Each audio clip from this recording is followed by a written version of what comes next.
my name's Peter. I'm one of the sports podiatrists from Shoes, Feet, Gear. Today we're talking about ankle equinus.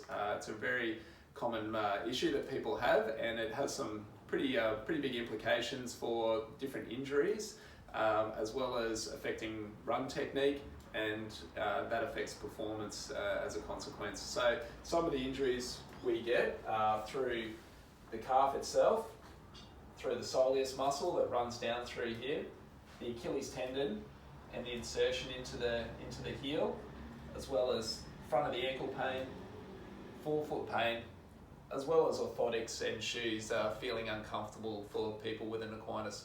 So an equinus refers to the inability of the ankle to bend far enough when we're walking and in gait and things like that. So there's a really easy way we can test to see if you have an equinus.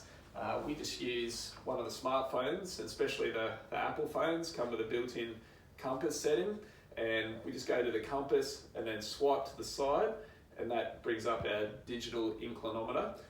If you don't have these built into your phone, you can just download them from any of the app stores for free.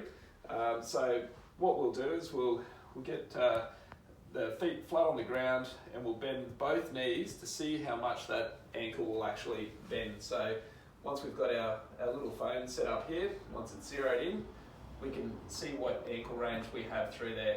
So we've got about 32 degrees there. For running, we want 34 to 35 degrees. So we can see we're a little bit restricted through that ankle. That tests the ankle joint itself as well as the soleus muscle, but sometimes the calf muscle will be tight as well. So we're going to do a calf stretch now.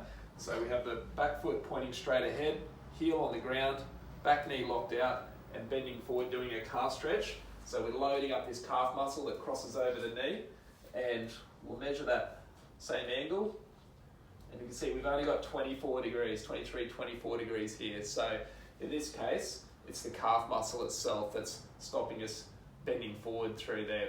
So with run technique, this really affects that, because we can't get forward to that angle where we need to drive and push more horizontally. If that's going to be restricting us, it's going to be pushing more vertically. So that's going to mean less flight time, shorter stride length, higher cadence, and that affects, makes a lot of areas overwork as well as affect our performance. So if you have an equinus, there's some simple things we can do as far as footwear, the drop of the footwear, that will make a difference by adding a little bit of extra height through there. There's extra things we can add in and other issues we can address. So if you think you have an equinus and need some help with injury, performance and run technique, pop in and see us at Shoes, Feet, Gear in Paddington.